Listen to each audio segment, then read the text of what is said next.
이때는 골든타임이에요. 이때 약을 먹으면 갑자기 다시 확 굵어지면 없던 모발이 생긴 것처럼 느껴진단 말이에요. 하지만 이 시기를 놓치고 방치하면 어떻게 될까요? 이제 모발을 생산하던 공장이 아예 문을 닫아버린 거예요. 그리고 그 문은 다시 열지 않습니다.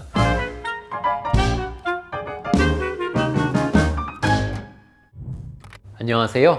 닥터홍 성형외과 모발이식센터 홍승헌 원장입니다. 거울을 보는데 유독 오늘따라 앞머리가 휑해 보이거나 정수리 두피가 하얗게 비쳐서 가르마를 바꿔보신 경험 누구나 한 번쯤은 있으실 겁니다. 이럴 때 환자분들 머릿속에는 하나의 질문이 떠오릅니다. 탈모약 먹어야 하나? 지금 당장 먹어야 되나? 아니면 조금 더 심해지면 먹을까? 그래서 오늘 영상은 이 질문에 대한 가장 확실한 해답을 드리기 위해서 준비했습니다. 결론부터 말씀드리면 눈에 띄게 심해지면 그때 약을 먹겠다는 생각은 여러분의 소중한 모낭을 영원히 잃어버리는 큰 실수가 될 수 있습니다.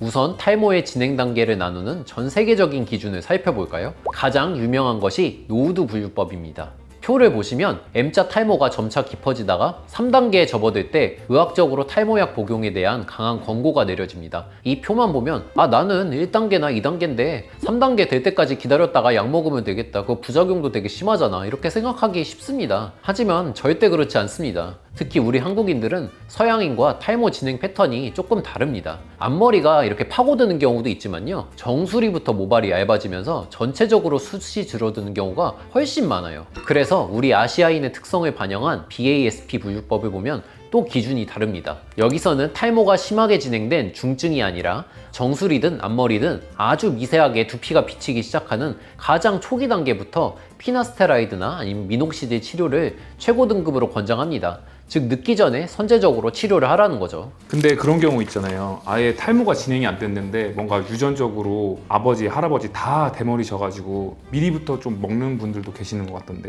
저는 그래서 어떻게 하냐면 부작용이 적긴 하지만 있는 건 사실이거든요. 그래서 사진을 찍어보라 그래요. 아니면 진짜 불안하면 6개월 뒤에 그 사진을 찍은 거를 저한테 들고 와서 보여달라 그래요. 그래서 제가 그 진행되는지를 좀 보고 판단을 해주겠다고 그렇게 합니다. 왜냐면 또 사실 20살 이런 데 먹으면 조금 저는 마음이 아프더라고요. 그래서 조금 최대한 늦게 먹을 수 있게 그렇게 봐드리고는 있습니다. 제가 진료실에서 왜 그렇게 초기에 약을 먹으라고 강조를 할까요? 이건 바로 모낭이 가진 비가역성 때문입니다. 좀 어렵죠? 이해하기 쉽게 설명해 드릴게요. 탈모가 시작되면 우리 머리가 갑자기 후두둑 다 빠지는 게 아니에요. 굵고 튼튼했던 머리카락이 점점 이제 말라지고 가늘어집니다. 그래서 나안으로는 잘 안 보이지만 확대경으로 보면 솜털이 남아있는 것을 볼 수가 있습니다. 이때는 골든타임이에요. 이때 약을 먹으면 갑자기 모발이 하나도 없었는데 모발이 났다고 하는 사람들 가끔 봤을 거예요. 아니 무슨 탈모 먹고 뭐 탈모약 성지 이런 얘기가 나오는 게 그런 굉장히 솜털 같은 모발들이 갑자기 다시 확 굵어지면 없던 모발이 생긴 것처럼 느껴진단 말이에요.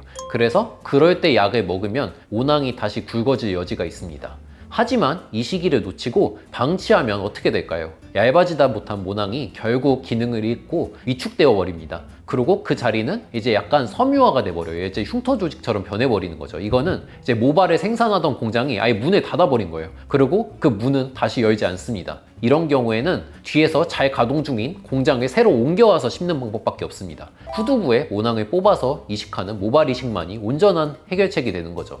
이쯤 되면 이런 질문을 하시는 분들이 꼭 계십니다. 원장님, 약 먹기 귀찮고 그런데 어차피 돈 모아서 나중에 모발 이식 받을 거니까 굳이 지금부터 약 안 먹어도 되죠? 정말 위험한 생각입니다. 모발 이식은 비어있는 곳에 제 뒷머리에 건강한 모낭을 이식시켜주는 훌륭한 수술입니다. 하지만 이식한 모발 뒤쪽으로 남아있는 내 원래 앞머리와 정수리 머리카락이 빠지는 것을 막아주지는 못합니다.